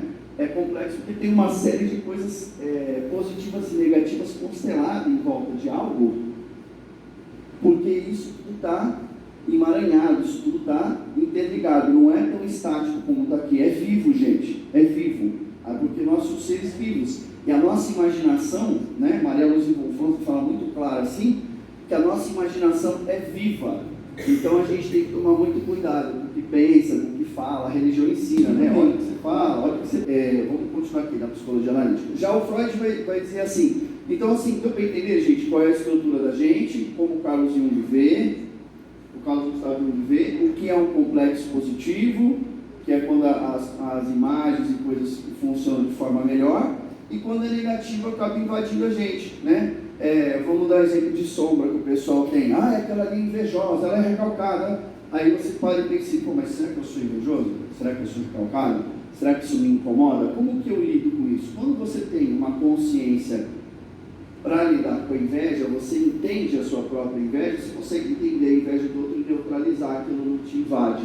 Então esse é um dos princípios da não invasão e da neutralidade dentro dessa perspectiva. Aí o Freud vai falar assim, não deveríamos confessar que em nossa atitude civilizada face à morte, estamos mais uma vez vivendo psicologicamente, além das nossas posses, e precisamos corrigi-nos, dando a verdade do que é devido. Não seria melhor dar à morte, tanto na realidade, como nos nossos pensamentos, o lugar que ela pertence por direito, e conceder um pouco mais de preeminência àquela atitude consciente em relação à morte, que até agora tão cuidadosamente suprimimos, né? Se queremos enfrentar a vida, devemos estar preparados para a morte. É exatamente disso que o Jung está falando ali e que o Freud vai falar. Quanto mais você está perto da vida, mais você está perto da morte. Daí vem as ideias de pulsão de vida e pulsão de morte, né? Quando a criança está no princípio que ela mama, ela quer vida. Ela mama, ela busca, ela quer viver. Por quê? Porque ela sente com a falta de alimento, ela vai morrer. Então ela só tem vida, ela só busca vida, ela não pensa em outra coisa. O primeiro princípio ali que René Spitz, Freud e Piaget vão fazer dentro dos testes para desenvolver a transferência, que é essa conexão primeira que é feita no princípio da vida. E a pesquisa do René Spitz é tão profunda que ele usa 5 mil crianças, 10 anos do mesmo teste sendo aplicado, para demonstrar que a relação mãe e filho de princípio ajuda na construção da transferência e da conexão. E as crianças que mamavam, as crianças que estavam mais próximas da mãe, as crianças que eram mais acalentadas e cuidadas, o que elas desenvolviam? Uma capacidade de vida maior, uma capacidade de inteligência maior. Então você vê a importância da mãe, a importância desse primeiro vínculo. E tem pessoas assim, psicólogos, que eles não sabem, né? Assim, você fala às vezes do Spitz para eles, você fala às vezes desse princípio, eles não entendem que ali no Spitz, ali no Piaget, porque a escola de Genebra e a escola de Freud, elas se ligam e fazem estudos profundos com as crianças. Daí vem toda a teoria, toda a base científica da psicologia. Por isso a psicologia é uma ciência, ela é feita a partir da observação, a partir de testes, observações, quantificação e qualificação. Mais para frente aqui, eu vou explicar por que a psicologia não é uma conversa de bar. Por que o psicólogo tem que se preparar internamente e como que ele lida com isso? Porque quando vocês vão entender, quando a gente se prepara, Quando a gente se prepara, a gente tem que se preparar para atender o outro. E vocês vão entender que vínculo forte que a gente faz quando a gente está atendendo uma pessoa que está com suicídio ou que está com depressão. A gente tem o terapeuta, ele é o próprio instrumento do trabalho dele. Então, assim, é muito difícil para a gente também. Mas eu não vou adiantar, eu vou ir por parte para ficar organizado, né? Então, vamos continuar. O suicídio é um problema alarmante da vida, como está preparado para ele, como se pode entender ele, porque é cometido, porque é evitado. Ele é destrutivo, deixando atrás de si culpa, vergonha e uma desalenta estupefação. Para o analista, o suicídio é mais complexo ainda que a psicose, a tentação sexual ou a violência física. Por quê? Por que o suicídio, para a gente que é psicólogo, ele é letal? Ele é uma das coisas mais difíceis de atender, é uma das coisas mais difíceis, porque a gente se envolve profundamente. O Hillman vai falar, o Jung vai falar, o Freud vai falar, porque quando você se vincula com... Eu tive essa experiência de atender casos, né, de suicídio e de depressão. Com a graça de Deus, nunca perdi ninguém, mas quando a gente entra, a gente tem que estar preparado. E quando... Eu até me emociono de falar, porque quando a gente entra, a gente tem que estar preparado. Quando a gente perde alguém, é como se morresse uma parte da gente junto. É doído, não é brincadeira. E as pessoas acham que o terapeuta ele é imune. Ele não é imune, mas o terapeuta tem que ter a consciência de estar junto todo o tempo, disponível, com o coração aberto, com a consciência aberta e com amor, porque esse vínculo verdadeiro... Aí lembra que eu falei que o Hillman falou, que ele me sacaneou 100 páginas, eu falei, vou bater no Hillman, cara. Mas ele fala, não, vocês têm que deixar ele fazer o processo. O Hillman vai falar assim, se você for sincero, e entendam o que eu vou explicar, porque é bem difícil, assim, ele fala assim, se você for verdadeiramente sincero no vínculo com a pessoa que está com suicídio, verdadeiramente sincero, não reprimir ela, fala, não faça isso, fala, o porquê isso? Por que isso acontece? Como isso acontece? Eu aceito isso. Transfere. Eu não vou te abandonar. Eu estou com você. Então, o que vai acontecer? O Hillman vai dizer que isso, né, eu concordo com ele, porque na prática é assim, inconscientemente, porque quando você está atendendo, você faz uma ligação ego, inconsciente e inconsciente ao mesmo tempo. Nessa ligação inconsciente e inconsciente não tem palavras, só um sentimento puro de conexão inconsciente. Então, o que acontece? Quando a gente tem essa condição de inconsciente puro, e você está ali verdadeiramente, você fala, eu estou com você, qual é o seu gatilho? O que você tem? Eu não vou trair você, eu não vou castrar, eu não vou fazer como o médico, como o mundo fora, mas eu vou entrar no mundo da alma da pessoa. Eu tenho que criar um vínculo com ela, uma parceria com ela, uma conexão com ela tão profunda a ponto de eu não poder exercer uma crítica, mesmo que no meu ego racional eu tenho essa crítica, que a gente luta pela vida e pela prevenção, não é verdade? Mas nessa hora, por isso que deu um choque quando eu estava lendo o Hillman, eu falei, eu vou jogar o livro na parede, mas na página 6 ele me salva. Aí o que acontece? Eu percebi, ele coloca e a gente percebe o quê? Que quando esse vínculo é verdadeiro, há um efeito reverso, como ele diz em Spinoza. Esse vínculo consciente, ele sente uma pureza de ligação, ele não se suicida, ele fica com você. Ele liga com você, você fica um com ele, ele sente que tem alguém com ele, que ele está amado. Mas se eu colocar uma crítica, eu perco ele. Entendeu? Então esse vínculo entre o terapeuta e a pessoa que está passando aquele momento, aquele processo, ele tem que ser assim, verdadeiro, puro. E o terapeuta, né, ele tem que estar aqui. Vamos falar agora da questão da transferência. Atitude, as coisas primeiras se modelando da forma. Então aqui, ó, quando o analista vê sua posição de problema, está formando uma atitude em relação às coisas primeiras e últimas, modelando, dando forma à sua vocação. Isso que eu falei agora aqui para vocês é a vocação. É o desafio em construção da sua análise frente ao problema. Então, isso é a vocação do psicólogo. é esse ligar, é esse unir, é esse amar, que por vezes padres fazem, pastores fazem, existem outras formas, mas dentro do vínculo terapêutico vão ter algumas regras de atendimento que são saudáveis para poder conseguir atingir o objetivo. Eu não sei se vocês conseguiram compreender a profundidade do que é o que o Hillman está falando. Esse vínculo próprio, que só acontece dentro do setting do espaço terapêutico, esse vínculo de mergulhar no mundo com a pessoa. Eu não sei que isso, vocês já viram aquele filme do Robin Williams, e até é sincrônico, porque o Robin Williams se suicida. Vocês lembram de um filme que ele veio e fez, acho que Amor Além da Vida, se eu não me engano? Que o Robin Williams, ele vai buscar a esposa dele que se suicidou. Então você vê que fantástico esse filme, e esse filme é uma analogia da vida dele. Só que infelizmente ali o Robin Williams, quando ele vai buscar, o final do filme, né, ele faz esse questionamento que ele quer salvar ela, mas ele acaba ficando. E que é essa questão que dentro do set terapêutico a gente precisa ter essas regras de norma de conduta para a gente não se perder e não perder a pessoa, porque é muito duro, não é brincadeira. As pessoas hoje em dia querem se formar como psicólogo sem fazer terapia, sem fazer supervisão, querem comprar um diploma no final de semana de psicanálise, mas não é assim. Um terapeuta demora para se formar.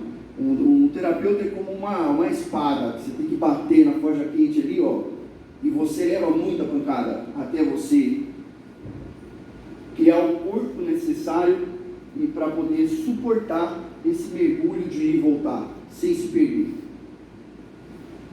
Transferência, nessa relação singular com outra pessoa, uma relação que implica na realidade sobre o destino do outro, e que nesse momento ela é ampla e profunda, como de um marido com uma esposa, de um filho com seu pai, como um irmão pelo outro. Nesse relacionamento singular e íntimo, somando todas as complexas expectativas sobre seus destinos comuns, tem sido chamado transferência.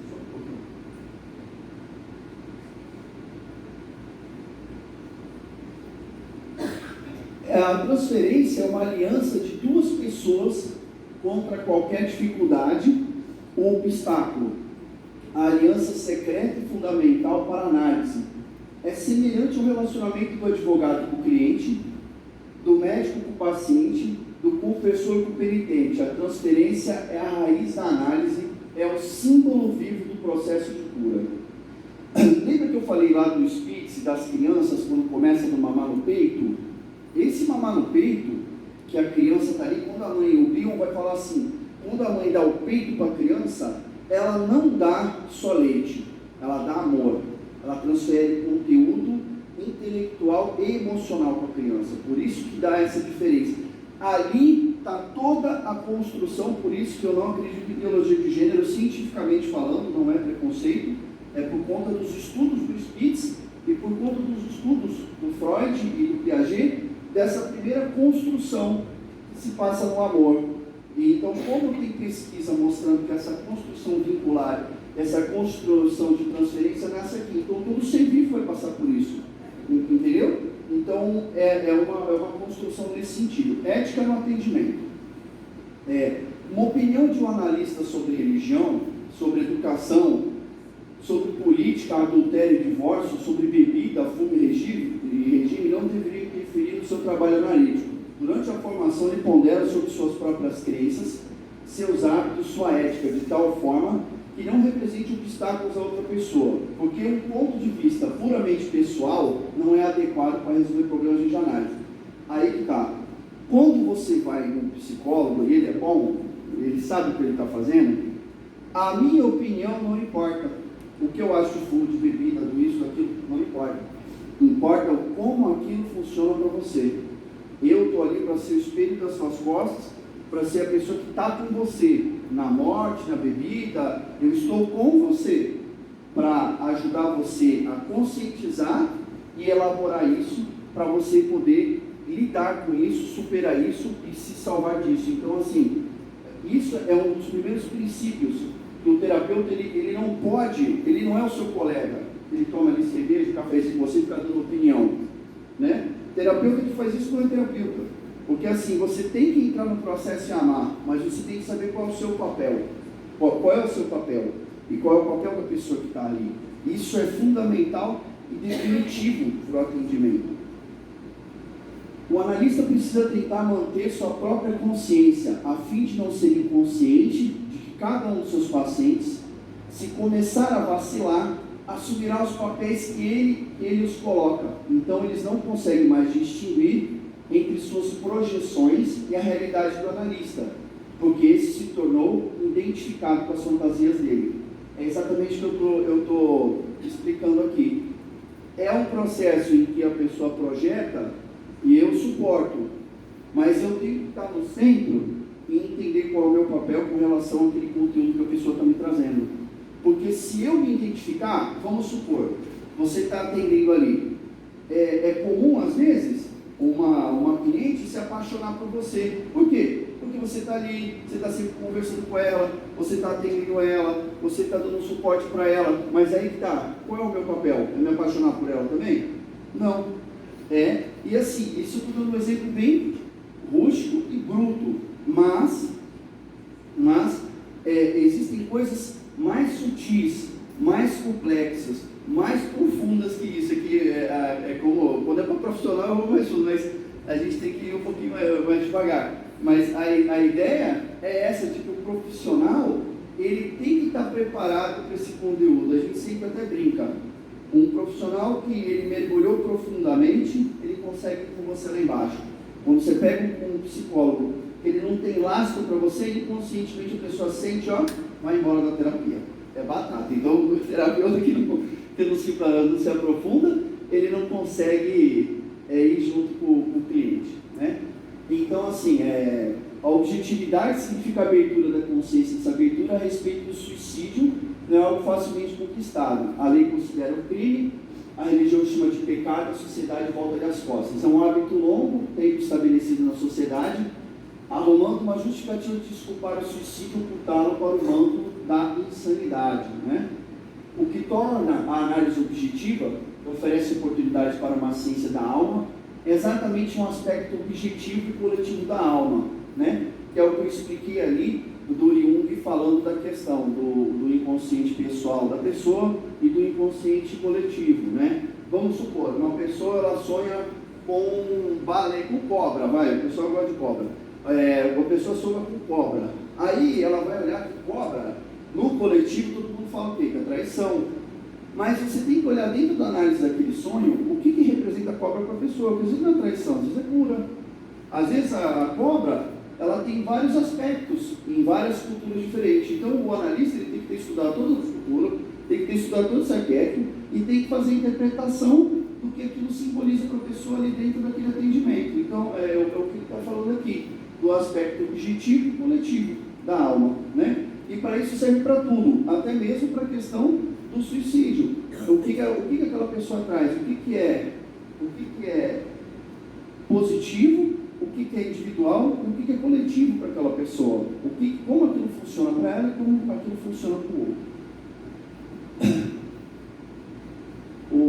Esse aspecto a alma tem em comum com os outros aparece na capacidade de conceber, comportar-se, ser tocada, de acordo com metáforas fundamentais que Jung chamou de padrão arquetípico. A compreensão exige conhecimento da psique objetiva, que eu falei agora, pessoal. Sem este conhecimento do inconsciente coletivo, o analista tende a reduzir os problemas fundamentais a trivialidades pessoais da vida individual. O desamparo é a atmosfera do suicídio, mas a esperança nos mantém em movimento. Então, assim, esse vínculo que o terapeuta cria com a pessoa é um vínculo de esperança, é um vínculo de amor que ele precisa ter. E ele tem que acreditar verdadeiramente no que ela está trazendo para ele, o que aquilo significa para ela. E nesse movimento de atender, ele tem que acreditar que vai desabrochar, que é o que está amarrando essa flor da vida. Vou tocar um pouco agora nas questões. Por que quando as pessoas chegam final de ano, Natal, aniversário e agora no setembro do combate ao suicídio, há tanto caso de suicídio? Por quê? Porque essas datas, elas representam términos e recomeços. E os términos e recomeços, para o inconsciente individual e coletivo, eles são canalizadores de energia. Todo símbolo é um canalizador de energia. Todo ato é um canalizador de energia. Quando eu digo canalizador de energia, imagina assim, você tem um mar gigantesco. Quando você põe um setembro amarelo, é como se você gerasse, você coloca um símbolo. E todo mundo coloca aquela carga energética naquele símbolo que vem e produz uma energia extremamente enorme.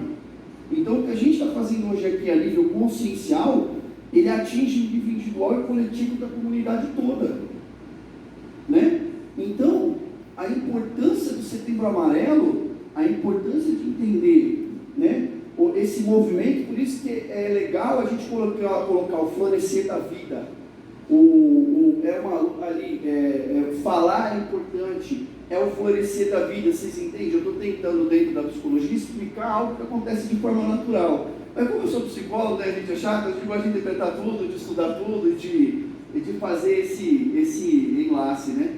Então, a importância dessa canalização dessa energia no Setembro Amarelo, e a gente positivar isso, para quando chegar o Natal, o Ano Novo, a pessoa falar assim, é só mais um dia, peraí, para todo mundo é família, é o término de um tempo que vai começar um novo. Mas você se coloca no lugar de uma pessoa que ela está sem perspectiva, está sem objetivo, ela está sentindo muita dor e ela está vendo o dedo, ela não está vendo os 5 dedos, entendeu? Mas o importante é pensar no seguinte, é mais um dia só. Como você não viveu, vê como é interessante o mecanismo da fantasia na mente da gente, do seguinte, você viveu 365 dias, mas no último dia do ano, você vai se cobrar dos outros 360 que você viveu tranquilamente, por conta de uma data, entende? Então essa data, a gente não pode deixar a data canalizar de forma negativa sobre a gente. Então a gente tem que entender esse processo coletivo da data e usar ele em nosso favor, não contra. Mas isso só acontece quando lembra lá daquele desenho que a gente tem do Jung, que foi considerando coisa positiva e negativa para o nosso ego, a gente tem que fazer um estudo dessa data e começando a pensar coisas positivas sobre a data, pegar ela e canalizar ela como um símbolo positivo para a gente, entendeu? Essa é a malandragem do processo, essa é a inteligência, essa é a sapiência de puxar isso do meu benefício, entendeu? E isso é fundamental e importante dentro da terapia. O Jung vai chamar isso de integração dos opostos, onde você pega, porque o bem e o mal, o claro e o escuro, ele existe todo o tempo. Então, como ele existe todo o tempo, a gente tem que entender isso, e a gente tem, entendendo os dois opostos, a gente integra aquilo positivamente para a gente. Fez sentido? Para mim faz todo sentido do mundo. Então, vamos continuar. Eu vou entrar agora na...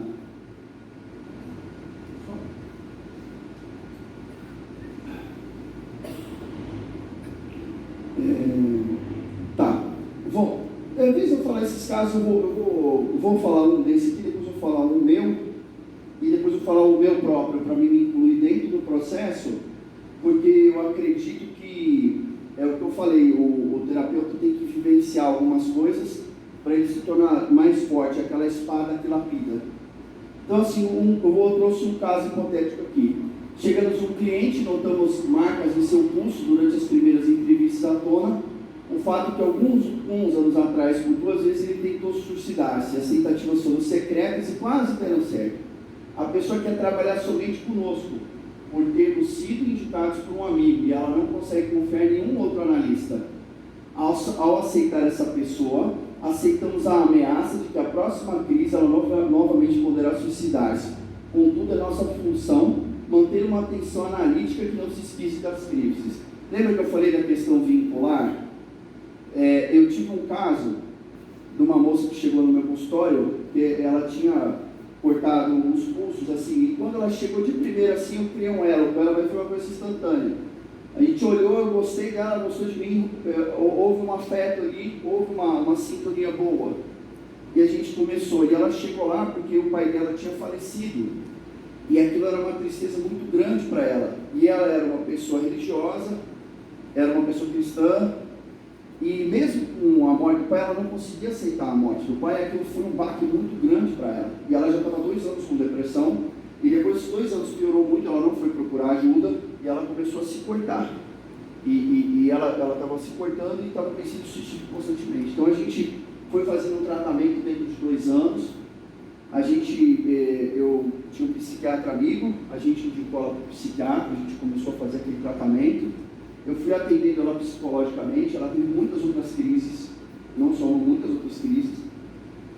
Eu tive ali todo o tempo com ela, e foi assim, foi no meu 2º ano que eu tinha me formado psicólogo, então eu quase larguei de ser psicólogo ali. Foi duríssimo para mim. Por quê? Eu tinha medo de perder ela. Tinha medo. Porque eu tinha amor por ela e não queria perder aquela pessoa. Então eu tive que ir para a minha terapia, me cuidar bastante, entender qual era meu papel naquele processo com ela e ter de ser sincero naquela relação e acreditar naquele movimento de vida que poderia ajudá-la. E com a graça de Deus, muito trabalho, muita terapia, depois de 2 anos ela foi tomando medicação nesse tempo. Ela fazia trabalhos com arte terapia, com desenhos, e ela foi se recuperando, foi aceitando a morte do pai. Hoje ela tinha largado a igreja, tinha desistido da fé. Ela voltou para a igreja, que era onde ela acreditava na fé dela. E ela não teve mais nenhuma crise, ela casou de novo e ela tem um filhinho hoje de 2 anos. Então, e também não faz mais terapia comigo, já fazem mais de 5 anos. Né? Ela faz um atendimento de 15 em 15 dias com uma outra pessoa, mas ela está estabilizada, está bem. O que eu quis mostrar? Que naquele momento, quando ela buscou tratamento, ela buscou ajuda, ela conseguiu ficar bem. E ela superou aquela fase. Né? Eu também, no meu caso particular, e é engraçado, 2 anos antes de eu atender ela, 3 até, não lembro direito, eu perdi o meu pai e eu tinha uma depressão profunda. Eu fiquei 3 anos numa depressão violenta. E foi uma depressão inconsciente, que eu não conseguia aceitar de forma lúcida, consciente e racional o meu processo. Eu bloqueava, negava, até por ser psicólogo, eu não me deixava trabalhar. Mas, vocês vejam como foi importante, eu busquei terapia, busquei medicação também por 1 ano, me recuperei, passei aquela fase, e 3 anos depois começaram a vir pacientes dessa perspectiva, dessa característica para me atender. Então o que a gente percebe? Eu percebi dentro do meu processo, dentro do Rio Montão falando, dentro daquilo, que por eu ter mergulhado, por eu ter me forjado, eu tive suporte lastro para atender ela. Porque eu me trabalhei como terapeuta, eu levei para a minha supervisão, eu aceitei que aquilo existia em mim, eu aceitei que aquilo existia nela, e eu pude ter um vínculo, entender ela e poder trabalhar. Então, essa é a ideia de quando a gente atende, desse vínculo, desse entender que é possível passar, que é possível compreender, que é possível florescer a vida, que há momentos de dificuldade, mas a vida volta a florescer, as coisas voltam a encaixar o seu lugar, né? Às vezes a gente tem coisas que, assim, o diabético, ele toma remédio a vida inteira, ninguém acha ruim. Às vezes com essas questões ainda de psicologia, de tratamento e de medicação, as pessoas têm muito preconceito, mas também tem que procurar profissionais legais que tenham competência para estar fazendo isso, tenham amor para estar fazendo esse atendimento, né?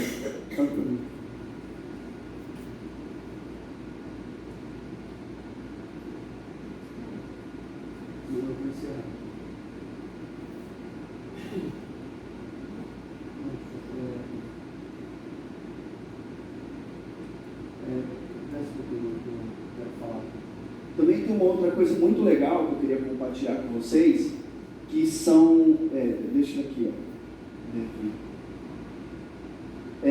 assim, a morte simbólica. O que é a morte simbólica? Por que eu falei desses casos? Por que eu falei do meu caso? Por que eu falei da morte simbólica? Quem aqui, ou pessoas normais, ou pessoas que têm problema, eu, você e todos, pensamos no seguinte: Quem nunca pensou, nossa, se eu morresse, o que ia acontecer? Nossa, como é que as pessoas iam reagir? Já pensou nisso, Fabinho? Quem nunca pensou, se eu perder minha família, o que vai acontecer, né? Eu penso, se minha esposa morrer, o que vai acontecer comigo? Se eu morrer, o que é isso aí? Isso aí se chama a morte simbólica. Isso simbolicamente é importante, mas enquanto simbólico. Mas quando a pessoa às vezes está no ato e na atitude de acontecer, a gente tem que fazer ela entrar na morte simbólica para ela não ir mais para a morte concreta. Porque às vezes ela está saindo do simbólico e ela está querendo realizar no concreto. Mas aí a gente tem que ver quais são esses gatilhos, como lidar com isso e que vai florescer. Se ela integrar, lembra de usar aquele símbolo, porque essa morte simbólica ela é um símbolo. Lembra que eu falei de puxar aquilo em nosso favor?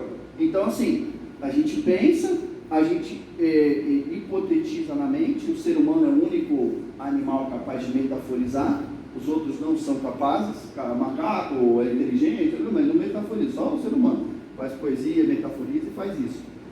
Então a gente consegue, através disso, dessa morte simbólica, eu estou dando esse exemplo simples, a gente conseguir, alguns xamãs, que eles fazem um ritual, só que é um pouco mais concreto. Eles pegam uma pessoa, enrolam num pano, enterram no buraco e cobrem. E faz como uma morte simbólica para a pessoa sair dali, renascer e deixar os problemas. Aí eles estão fazendo uma coisa simbólico-física, né? Não é mais só na mente, com uma idealização. Então você vê que essas questões da morte simbólica, elas são um arquétipo, elas são uma forma de canalizar a energia de forma que a pessoa tem uma significação para a morte. Porque quando eu penso, poxa, se eu perder minha esposa, se eu perder minha família, o que aconteceria? Você está elaborando o porquê e o como daquilo, e aí você reage para você dar uma reagida para você conseguir ir para o próximo passo, para o próximo plano.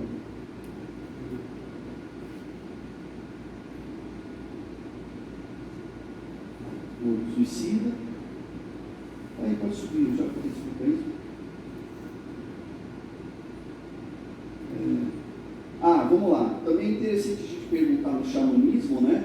Que eu acabei de explicar, também é interessante a gente ver no cristianismo. No cristianismo, quando a pessoa, né, pastor Rafael? Está aí, né? Obrigado por ter vindo, Deus abençoe. Aí, o que acontece? Quando no cristianismo, há uma morte simbólica também, porque você vai falar, eu estou fazendo assim, a gente está vendo pelo xamanismo, a gente está vendo pelo cristianismo, independente de religião, a gente está olhando o fator psicológico da morte, o fator simbólico da morte. Porque quando eu venho aqui no cristianismo durante o batismo, também é feita essa morte simbólica, através de um ritual onde morre o velho homem, deixando para trás todos os seus passados e pecados, para renascer para uma próxima vida, uma nova história ser construída dentro do propósito escolhido, né? Então, quando a gente passa essas situações de tempestade, de quase morte, de suicídio, de depressão, ela é uma morte simbólica, como o batismo, ela é uma morte simbólica, como a tradição xamânica. A morte simbólica, ela ajuda a gente a entender que quando morre o velho homem, simbolicamente, você pode renascer para o novo florescer das coisas acontecerem, né? Então, essa construção de morte simbólica e renascimento, ela acontece constantemente dentro da vida, né? E o importante é a gente, dentro do atendimento e prevenção do suicídio, trazer essa perspectiva de florescimento, de renascimento e entendimento de superar e entender essa fase, né? O analista deve observar quando o gesto suicida como um grito de socorro, entendendo a experiência de morte com um sentido. O analista é eficaz com um vínculo com a vida, mas a postura dele não é a favor da vida nem da morte, sim da experiência, da integração desses opostos, né? E aí é o que eu expliquei para vocês no Hillman, daquele verdadeiro vínculo, para poder realmente entender essas duas polaridades. E vou encerrar. Aquele que perdeu os símbolos históricos e não pode contentar-se com o substituto, encontra hoje em situação difícil. Diante dele nada bocejante, do qual ele se aparta atemorizado. Pior ainda, o vácuo é preenchido com absurdas ideias político-sociais, e em todas elas se caracterizam por sua desolação espiritual. espiritual. Essa desolação espiritual que o Jung vai estar falando aqui é essa desolação do princípio interno que a gente está falando, de alma, de propósito, que a gente está vinculado. Por isso que quando as pessoas aqui, os símbolos históricos, hoje há uma guerra cultural dentro das sociedades. Se você vê na América, aqui no mundo todo, há uma guerra cultural e social. Então, por isso que ele fala aqui, o vácuo é preenchido com absurdas ideias político-sociais. É quando a ideia político-social ela se torna maior do que o eu, do que a alma, do que alimenta o nosso ser e do que integra a gente para ser o que a gente é. Então a gente tem que tomar cuidado. Muitas pessoas entram em depressão.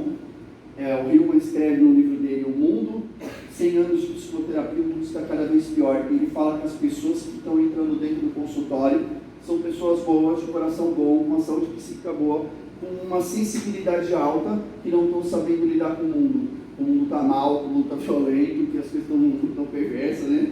As coisas estão corruptas e as pessoas sofrem. Elas entram num sofrimento, numa angústia. Quem aqui não vê política, não vê algumas coisas e sofre, tem uma angústia de realmente querer ver as coisas melhorarem, às vezes não acontecer. Então é disso que o Jung e o Hillman estão falando aqui, né? O vácuo é preenchido por ideias absurdas polissociais, todas elas se caracterizam por sua desolação espiritual. Então a gente tem que sempre procurar estar florescendo, compreendendo o nosso propósito, a nossa motivação interna, para poder estar conseguindo lidar com tudo isso e estar conseguindo sobreviver no mundo, sobreviver no dia a dia com alegria, com pensamentos positivos. Hoje a gente fez esse mergulho, né, na depressão, no suicídio, na morte, mas eu acredito que da morte você entende melhor a vida. Quanto mais você entende essa profundidade de morte, mais você entende a vida. E é isso, gente. Queria agradecer, muito obrigado. Espero que vocês tenham entendido. Se tiverem perguntas, estou aberto, tá bom? Obrigado.